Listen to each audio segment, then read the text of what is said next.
we begin this week's reading vlog, this is past Mr. Francy checking in here. I'm actually checking in with you all on Monday, the 5th of June, because I wanted to give you an update regarding something I mentioned in last week's reading vlog. Okay, so this is an update on the Woman in the Window film. So for those of you who didn't catch last week's vlog, the last book I read for last week was The Woman in the Window by A.J. Finn. It was an adult thriller, and I gave it an overwhelming 5 stars, and said I'd watch the film adaptation that night and then let you all know what I thought. Okay, so yeah. The film sucked.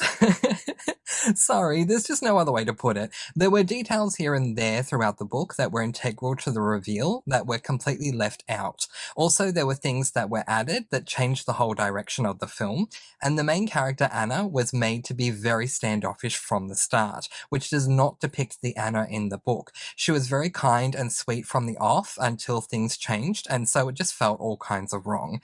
If you're interested in this plot at all, I highly recommend the book, but do not recommend the film. Just a major letdown. But now, on a happier note, let's check in with future Mr. Francy and continue on with the rest of this week's reading vlog. Why, thank you very much for that, past Mr. Francy, and hello and welcome. This is present day Mr. Francy, continuing on with this week's reading vlog. Time now to discuss the books that I read during the course of this past week, and let me tell you, it's gonna be a spicy vlog, because Mr. Francy has some thoughts on the books he's read, okay? It was the week that was, quite frankly. What a very interesting start to June. I read The Woman in the Window. I thought it was a great book. I then watched the film. It was a complete and utter disaster. And the theme continued on from there. So, the next book that I picked up was this book, Uglies by Scott Westerfeld. I keep saying Westerfield, but I'm realizing now his name is Westerfeld. So, Uglies by Scott Westerfeld. This is book 1 in the Uglies series. I don't remember how many books there are. There are 4. No? Yes, there are. There are 4. It's a quartet. And this is a... Goodness me, it's a YA dystopian. And I gave this book 3 stars. Okay, so let me tell you the premise, first of all. So, in Tally Youngblood's world, looks matter. At 16, everyone undergoes a transformation from, quote, ugly to, quote, pretty, and is catapulted into a high-tech paradise where the only thing that matters is having a great time. Tally can't wait. With just weeks to go till Tally's birthday, her friend Shay runs away, and the ugly truth about the world of pretties starts to reveal itself. What if the beauty of the pretties utopia really is skin deep? Right, so to my thoughts on this book. Okay, look, the next one I'm gonna, have a lot of big opinions on, but with this one, okay. The book took me forever to read, but that was mainly due to lack of time. I grew to love the idea of the world from the beginning and marveled at Westerfeld's version of a dystopian. However, I had an issue with Tally's choices in this book. Tally hits a crossroad at a certain point and chooses to go left when I really wanted her to go right. Okay, yeah.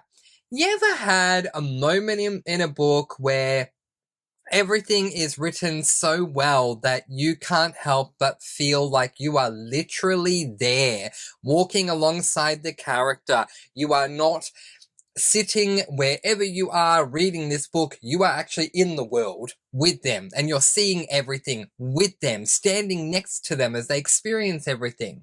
Okay, in those moments, have you ever wanted a character to walk towards the left, take the left path and go that way, but your character decides in their own infinite wisdom to go to the right and go that way? that was my experience with this book. When I say left and right, yes, I can be metaphorical, but I'm also kind of being literal. I wanted my character to literally go a certain way, but they didn't veer in that direction. And again, metaphorically and literally. They veered in the opposite direction to what I wanted, and we get this whole book that plays out. And then right at the end of the book, literally the last paragraph of the book, we finally had her turn left. And now I'm where I want to be. So personally, it annoyed me because where I wanted to go, Tally didn't go. And I docked some stars for that. In saying that, Scott Westerfeld did a great job with his dystopian, with Tally going left instead of right, or whichever way, going the way I didn't want her to go. It allowed for Scott Westerfeld to expand upon the initial world building that was created in the first 3 to 4 chapters. And I really do appreciate that it allowed for that expansion. To see this world on a grander scope and a grander scale. I did appreciate that. The world building, fantastic. I think, I've only ever read YA dystopians. If there are adult dystopians, I'd love to read them, but I've only read YA. And comparing this book to the other dystopians that I've read, it does hold up. I think that you need amazing world building for a dystopian to work. And in this world, it is literally all about humans are born with a certain deformity or other, and there's no specifying here. All of them are born with some sort of deformity here or there, and when they turn 16, and it's set in a futuristic world, when they turn 16, everyone goes through a procedure to become pretty, and the reason for this is because what they realized over the course of time is that those who were good looking were favored back in the day prior to these surgeries happening. So what they want to do now is when everyone turns 16, they go through the surgery, they become pretty. Everyone is therefore after 16 good looking in this world, and therefore the favoritism is not placed on looks, but rather your intelligence. So coming from that angle, I really did appreciate that. Okay, what else? I'm going to quickly put a spoiler tag up on the screen because here's where I say the spoilers in my reading vlogs. So let's quickly do that because I want to talk to you about what I mean by Tally turning left instead of turning right. What I'm referring to here is Tally's choice to go to Pretty Town in the first place in chapter 1. She knew she was going to be pretty at 16. She doesn't have long to go at all. Why not just wait? Then, when the specialist woman gave her the choice to go to the smoke, betray them, voila, pretty makeover is yours, I was happy. But I just knew the longer the plot went on that she wouldn't go through with it. What peed me off about this is that I wanted desperately to see the pretty world through the eyes of a pretty. Granted, this was not Westerfeld's idea, but for me, I would have preferred the drama to be something post-op occurring in Pretty Town. So it annoyed me that it took literally until the end of the book for Tally to finally concede and decide to get the surgery, despite her motives. But that being said, I did appreciate what it did and that it expanded upon the world. Let's take the spoiler tag off the screen. Yeah, so all in all, I ended up giving this book 3 stars. All in all, it was a good book. I just think that it wasn't doing what I wanted it to do. And just because a book doesn't do something that I want it to do doesn't make it a bad book. It just was a book that wasn't doing what I wanted the book to do. But it ends doing what I want to do. So unfortunately we had to go here, there, and yonder, and all the way around the mulberry bush and back again to finally get to where I want to go. But, they say in life that patience is a virtue, and Mr. Francy will wait for book number 2. But I am so incredibly excited to get to book number 2, because finally I will get to see what I want to see. Hopefully. I'll actually reserve whether I will or not, because I won't know till I read it. But it seems that that's going to happen, and I'm very excited about that. 3 stars from me for this one, and really, really happy to have read another dystopian, because it's been a while since I've read a dystopian book. So, yeah, excited, really genuinely excited to get on to book number 2.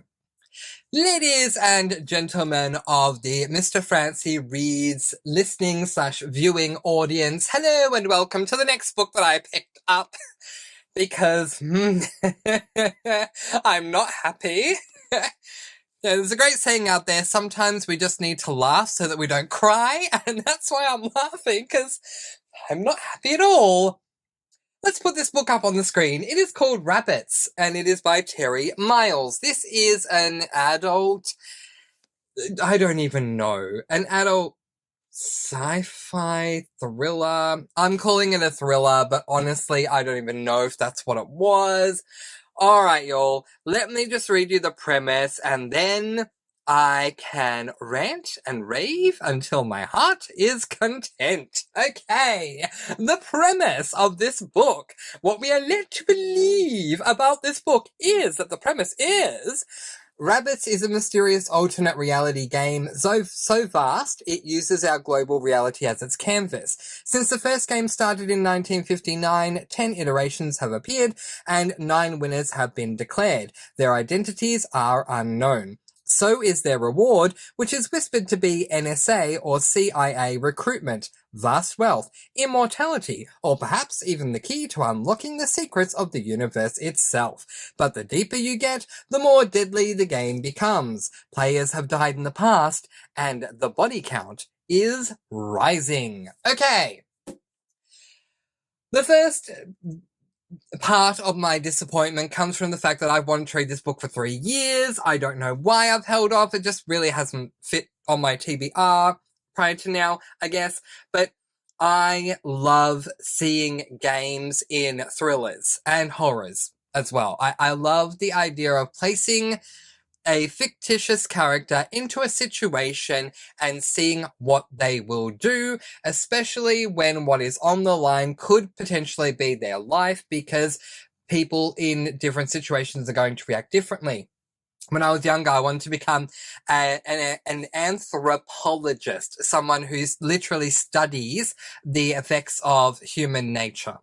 And so that's something that just personally intrigues me. So anytime you put someone in a situation where they're playing a game, where if they lose the game, the stakes are they lose their life, so the stakes couldn't be any higher, it intrigues me to see how they're going to react and what they're going to do in that situation. So, I went into this book going, yay, it is a thriller, it is about a game, it is a game that's gone through many different iterations, people are well aware of the game, wonderful, I'm ready, let's go, tell me who the main character is, and let's play the game. No, instead, we are introduced to this character who is one pro for the book, the character is genderless, so we don't actually know what gender the character is, but the character refers to themselves as K, just the letter K. K knows all about this game that's been going on, which is called, sometimes referred to as the game Rabbits. And not everyone knows about it. If you're not looking for it, you won't find it, but she considers herself to be this self-confessed expert of the game, and she's trying to find the game. Okay, so that's wonderful that she is trying to find the game. But here's the thing. As I said, I have been waiting about 3 years to finally consume this book. It just never fit into my TBR till now. A thriller about a game literally screams my name, but no, just wrong, just goodbye. This is not a book where we follow a main character playing a game. No, this thing is a book about someone named Kay, who is a self-confessed expert of the game whose obsession leads her to finding supposed clues that may or may not lead her to the game. This is not what you do with a book. This should be a bonus behind-the-scenes idea for those wanting to know what led Kay to the game. The whole look of the cover, the premise, and the overall feel for the way this book is promoted leads readers to believe it's a thriller where the main character is involved in a game, but no, it is not. What it is a book about Kay who finds oddities in things that makes her think she's getting closer to the game. Imagine the door that's always just out of reach. That is this book in a nutshell. Who in their right mind said, yes, a book about a game where the game isn't even played makes for an amazing premise? Oh my gosh, a complete and utter waste of my time. I am so upset. If you can't tell, I came out of this book. Oh my goodness. I finished this book with the single worst book hangover that I've ever had. I have experienced a number of amazing book hangovers where I've read an amazing book and it's hard to move on from it because I've enjoyed myself so much. This one was so hard for me to get over how bad it was. And yes, it is mixed into the fact that I've been waiting to read it for 3 years. But why in the world would you have a book that literally says, rabbits, play the game if you dare, and it doesn't even have the freaking game in the freaking book? What the heck is this? Oh my gosh, seriously, I don't understand. So I read the first 100 pages and thought, okay, we're getting to know the main character. Okay, Terry Miles has decided that she's going to start off looking for the game. Alright, I've read 100 pages of her doing this, so I'm guessing she's gonna find the game any moment now, and we'll start to play the game. And it was literally the game that never came along. I mean, it was so frustrating. So what ended up happening was I did some research. This is a 420 odd page book. I got to about 200 pages in and she still wasn't playing the freaking game. And I was so frustrated because not only have I been so eagerly anticipating this for 3 years, but I was eagerly anticipating it this month. So I couldn't wait to actually start reading it. And when I was finishing Uglies, I was just thinking, yay, Rabbits is next. I can't wait to start it. I'm so excited. And then to get 100 pages in and the game hasn't begun, and then get 200 pages in, the game still hasn't begun. What the heck is going on here? So I did some research to find out what was going on. And someone left a review saying the game doesn't even start until you get 400 pages in, which is ridiculous because it's a 420 odd page book. So that, how can you have a thriller that is a book about a game and not play the game until you're 20 pages away from the end? What is the point of the book if you're not playing the game until you get to the last 20 pages? It blows my mind how ridiculous it is. So I ended up reading to, I think I read to page 300 and then I skipped a number of chapters and just skipped along trying to find the part where she is playing the game. But by the time I got to that point of her playing the game, I just didn't care anymore because who in their right mind writes this teaser of the book about a game that's only started 20 pages before you get to the end of the book? Like, it's ridiculous. It makes no sense to me. I do not recommend this book whatsoever, and it's so disheartening for me given how eagerly I was anticipating this book and then to have it just let me down. Yeah, on so many levels. I do not recommend it. I gave this book 1 star. And here's something else for you to know. The last time I gave a book 1 star was in August of 2020. So we're nearly at the 3-year mark for the last time I gave a book 1 star. This one deserves it. Not only from my own personal disappointment, but the book is clearly advertised as a book about a main character playing a game in a thriller. You can't then have 400 pages of no game being played and then the last 20 pages is her playing a game. No, you can't do that. So it's incredibly disappointing, emotionally, logically, just, yeah, does it fit the bill? Absolutely not. It was ridiculous. Plus, oh my gosh, Terry Miles has to describe every single element of how each new character that we're introduced to looks, even if we're only meeting them for a sentence because they just walked past us or we just bumped into them, but they have no, they're not integral to the plot at all. We need to know the style of their hair, the color of their hair, the specific type of t-shirt that they might be wearing that day, the color and the emblem on the t-shirt and specific details like that. Seriously, it was very, very, very ridiculous. I do not want to read another Terry Miles book. It has completely disappointed me. I am glad that there are many other thriller books out there that contain games, and I'm looking forward to reading them. I've compiled a list, and there are others that I'm going to be reading later on this year, but this one let me down so much. So, yeah, what a disappointment. All right, so after finishing Rabbits, I picked up The Silent Patient. I've only begun this book today. This is an adult thriller, and I am so far 120 pages in, and it is a 300 and something odd, 340 page book. So, yeah, about a third of the way or so in.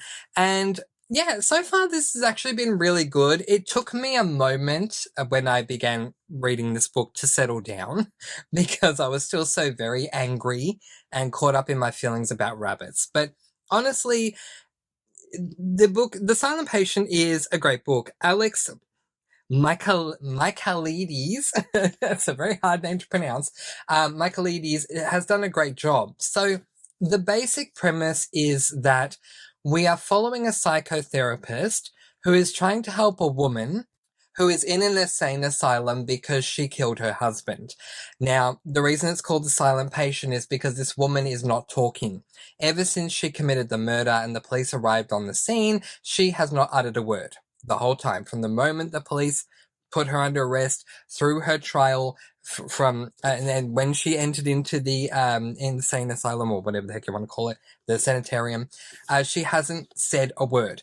So the guy that we follow, who I'm trying to remember what his name is, but I can't for the life of me, and it's not saying it here on the book. But anyway, the guy who we are following, he is a psychotherapist. He was very intrigued by the case. He said that the case and the woman, whose name is Alicia, is the murderess, really resonated with him. So he wants to try and be her therapist and get her to open up.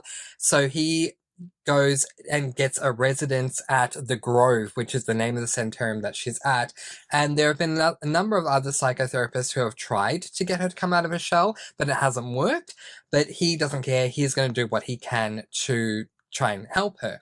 The problem is that the Grove looks like it's crumbling. It looks like it's no longer going to be receiving funding anymore.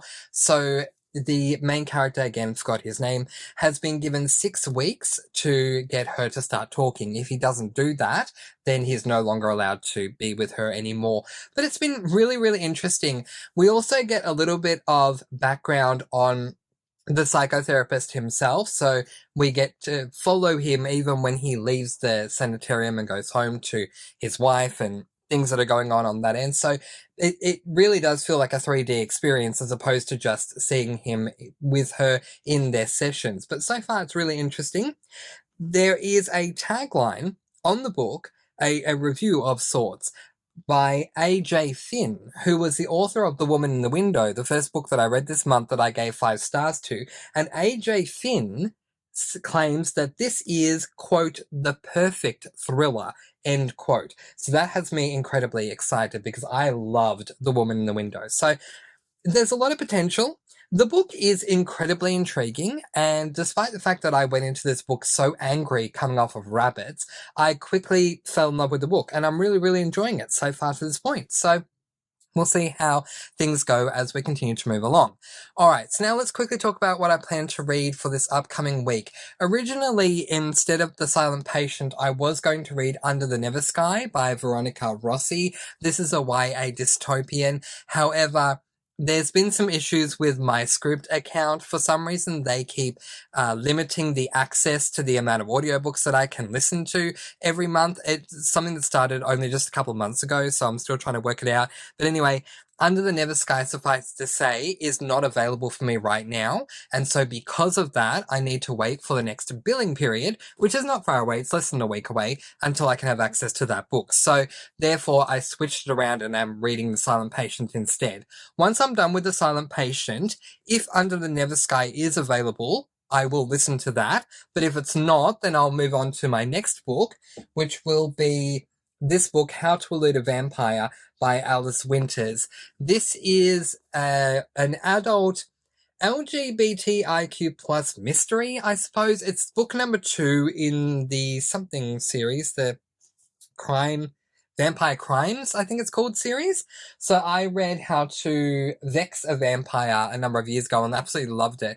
And this is book number 2, so I'm looking forward to that. So anyway, let's say this a little more succinctly. My goal this week is to finish The Silent Patient, start and finish Under the Never Sky, and start How to Elude a Vampire, but that all comes down to if Under the Never Sky will be available by the time I finish The Silent Patient. I'm sure you get what I mean, and if you don't, please feel free to ask me below and I'll try and elaborate.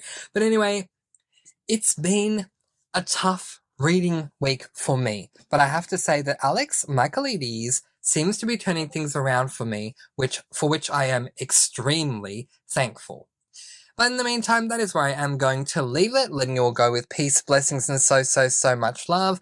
Please do be kind and love one another and spread your sparkling energy all throughout the world. And until next week, happy reading. Bye, everyone.